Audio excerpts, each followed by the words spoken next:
नमस्कार बच्चों, आप सभी का मेरे चैनल लेट्स लर्न देवभूमि में पूरे दिल से बहुत बहुत स्वागत है। जैसा कि आप सभी जानते हैं, हमारे चैनल पे चल रही है उत्तराखंड सीरीज़, जिसमें वर्तमान में हम बात कर रहे हैं उत्तराखंड के विगत वर्षों के प्रश्नोत्तर। 30 दिन की ये मास्टर क्लास है, जिसका आज है हमारा 17वां दिन। पिछली 16 क्लासेस में हमने पढ़ा उत्तराखंड के विभिन्न परीक्षाओं में पूछे गए प्रश्नों उत्तर।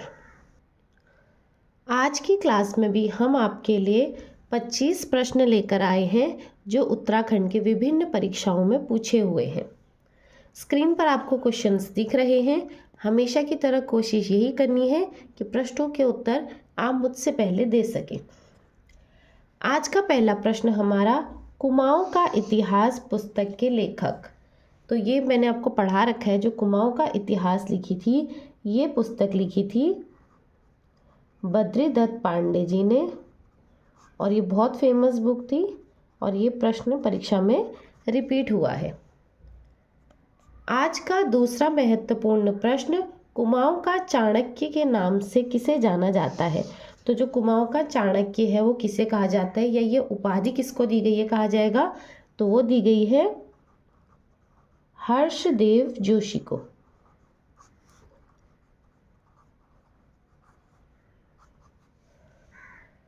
अगला प्रश्न, 1903 में राज्य वैक्सीन संस्थान कहाँ स्थापित किया गया।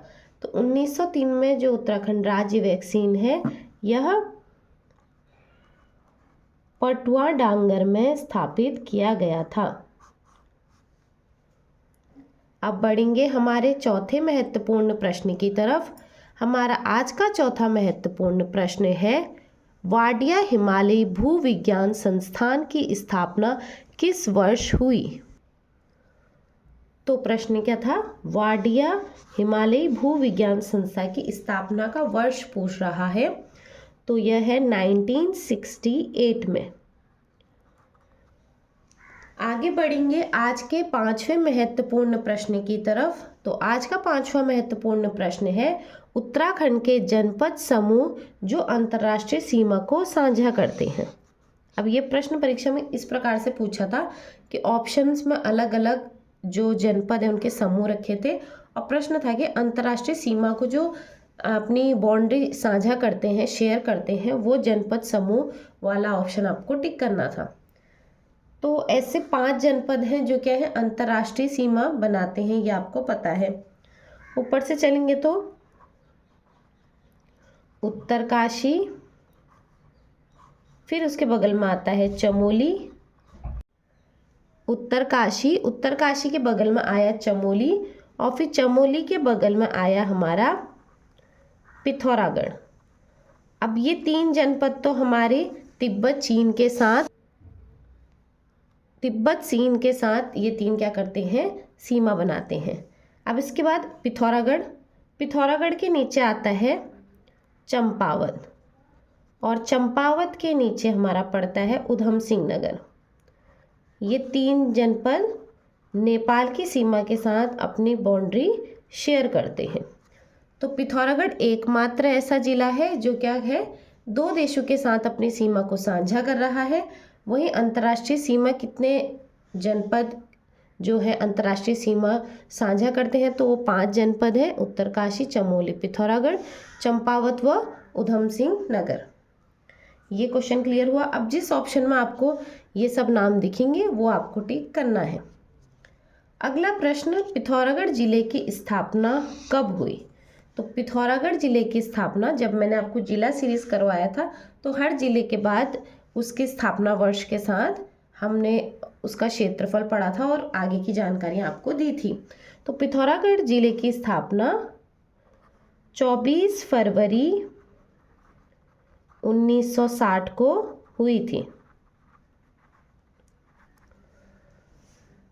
आज का 7वां महत्वपूर्ण प्रश्न, उत्तराखंड में राष्ट्रपति शासन लागू हुआ। तो हमारे उत्तराखंड में जो राष्ट्रपति शासन है वह लगा था 27 मार्च 2016 को। 27 मार्च 2016 को लगा था उत्तराखंड में राष्ट्रपति शासन। हमारा आज का 8वां महत्वपूर्ण प्रश्न, उत्तराखंड का सबसे बड़ा वन्य जीव विहार कौन सा है। ये प्रश्न भी रिपीट हुआ है काफी बार। तो उत्तराखंड का सबसे बड़ा वन्य जीव विहार है हमारा केदारनाथ वन्य जीव विहार।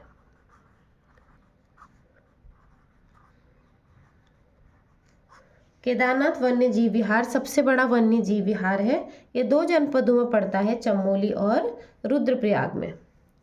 अगला प्रश्न, उत्तराखंड उच्च न्यायालय के प्रथम मुख्य न्यायाधीश कौन थे। तो जो हमारे उत्तराखंड का हाई कोर्ट है वो नैनीताल में पड़ता है, सबको पता है। यह पूछ रहा है उसके प्रथम मुख्य न्यायाधीश कौन थे। तो वो थे अशोक अभेंद्र देसाई। उम्मीद करती हूँ आपने इसका उत्तर सही दिया होगा, क्योंकि मैंने आपको पढ़ा था प्रथम, द्वितीय, तृतीय और वर्तमान, आपको सब चीज़ का पता होना चाहिए और आपने तैयारी कर रहे हैं तो इतना कुछ तो पढ़ा ही होगा। बढ़ेंगे अगले प्रश्न की तरफ। तो आज का हमारा जो 10वां प्रश्न है वो है, बागेश्वर व चमोली के बीच स्थित दर्रा है। तो बागेश्वर और चमोली के बीच जो स्थित दर्रा है वो है सुंदर डूंगा दर्रा। और कभी प्रश्न रिपीट उल्टा भी पूछा है कि सुंदर डूंगा जो दर्रा है वो किन 2 जनपदों के बीच स्थित है। अगला प्रश्न हमारा आज का, पंचाचूली चोटी की ऊंचाई कितनी है। जो पंचाचूली शिखर है इसकी चोटी की ऊंचाई कितनी है। ये है 6904 मीटर। अब यह प्रश्न परीक्षा में कैसे पूछा था कि उन्होंने 4 शिखर लिखे थे और बगल में 4 ऊंचाइयाँ लिखी थी और आपको मिलान करके पता करना था या बताना था कि किस शिखर की जो ऊंचाई है वो कितनी है, यानी कि मैच द फॉलोइंग में ये प्रश्न पूछा हुआ था। अगला प्रश्न, नेपाल की सीमा से लगे जनपद। अभी जब हमने आगे प्रश्न में डिस्कस किया, अंतर्राष्ट्रीय सीमा से लगे हमारे जनपद 5 है, 3 हमारे चीन के साथ है, 3 हमारे नेपाल के साथ है।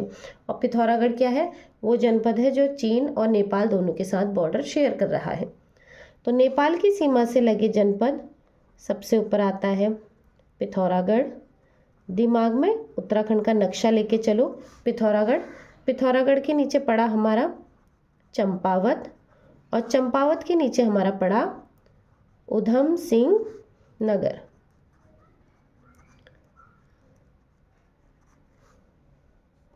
अब बढ़ेंगे अगले महत्वपूर्ण प्रश्न की तरफ, जो है उत्तराखंड के किस भाग में पाताल तोड़ या स्रोत कूप पाए जाते हैं। तो किस भाग में पाताल तोड़ या स्रोत कूप पाए जाते हैं। या पाए जाते हैं तराई क्षेत्र में। तराई क्षेत्र में या तराई भाग, कुछ भी कहो आप। अगला प्रश्न, उत्तराखंड में हिमालय दिवस मनाया जाता है। तो हमारे उत्तराखंड में हिमालय दिवस मनाया जाता है 9 सितंबर को। आज का 15वां महत्वपूर्ण प्रश्न, कौन सा दर्रा काली नदी के उद्गम स्थल के निकट स्थित है। अब दर्रे आपने पढ़ लिए, जनपद आपने पढ़ लिए, किन देशों के बीच कौन सा दर्रा है और किन जनपदों के बीच कौन सा दर्रा है वो भी आपने पढ़ लिया। लेकिन प्रश्न थोड़ा सा ट्विस्ट करके पूछ लिया उन्होंने कि काली नदी का जहाँ पे उद्गम स्थल है, जहाँ से काली नदी निकलती है, उसके पास कौन सा दर्रा है। तो वो दर्रा जो हमारा काली नदी के उद्गम स्थल के निकट है वो है लिपुलेख दर्रा। और मैंने आपको जो पहले जो मास्टर क्लास थे उसमें एक प्रश्न ये भी आया था कि कौन से दर्रे से कैलाश मानसरोवर यात्रा होकर गुजरती है। तो वो भी क्या था, लिपुलेख दर्रा था, जो कि हमारा पिथौरागढ़ जनपद में पड़ता है। अगला प्रश्न, गोविंद राष्ट्रीय पार्क किस जनपद में स्थित है। तो गोविंद नेशनल पार्क हमारा उत्तरकाशी डिस्ट्रिक्ट में या उत्तरकाशी जनपद में स्थित है। हमारा आज का 17वां महत्वपूर्ण प्रश्न, दयारा बुग्याल किस जनपद में स्थित है।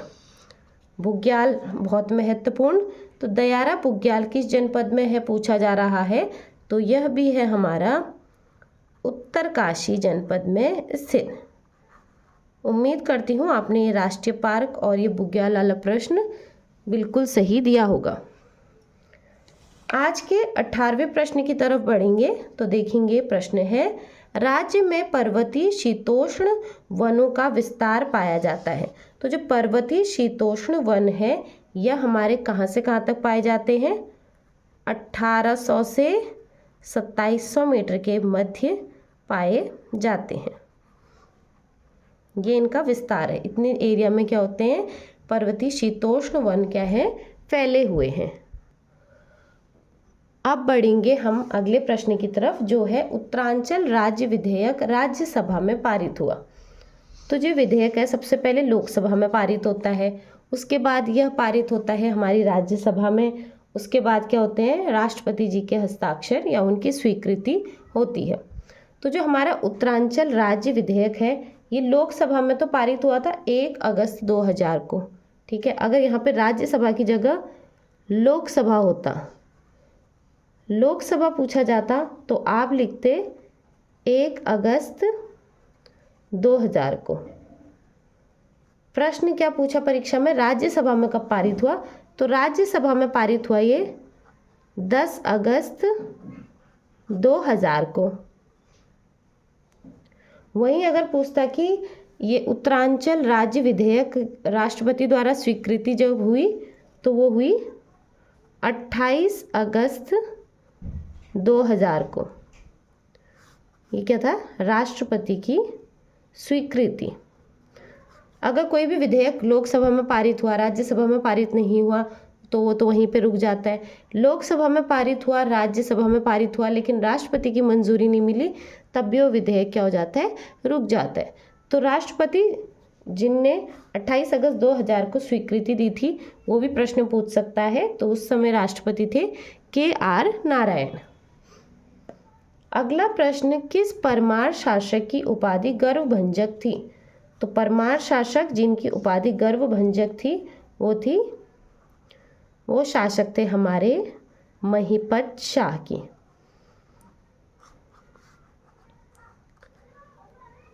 बढ़ेंगे अगले प्रश्न की तरफ, अल्मोड़ा स्थित खगमरा किले का निर्माण किसने कराया था, तो अल्मोड़ा स्थित खगमरा किले का निर्माण, ये क्वेश्चन रिपीट भी हो चुका है शायद, ये बहुत बार पूछा हुआ है इसलिए।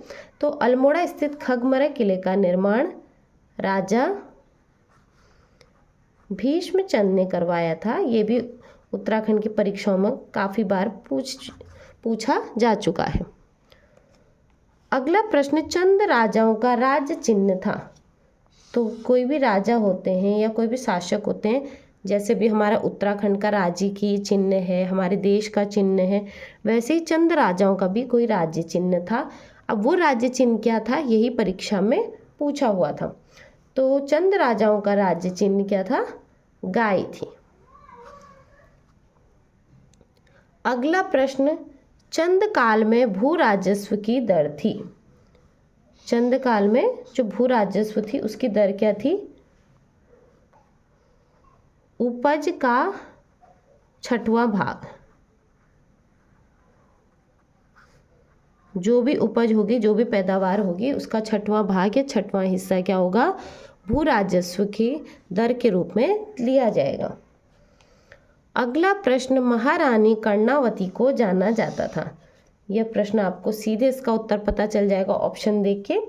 जो महारानी कर्णावती थी इनका नाक काटने वाली रानी के रूप में जाना जाता था, इस नाम से क्या था, इनको जाना जाता था। अगला और आज का हमारा अंतिम महत्वपूर्ण प्रश्न, दारमा व व्यास घाटी के बीच स्थित दर्रा है, तो ये भी प्रश्न रिपीट हुआ है, दारमा और व्यास घाटी के बीच स्थित है सिनला दर्रा।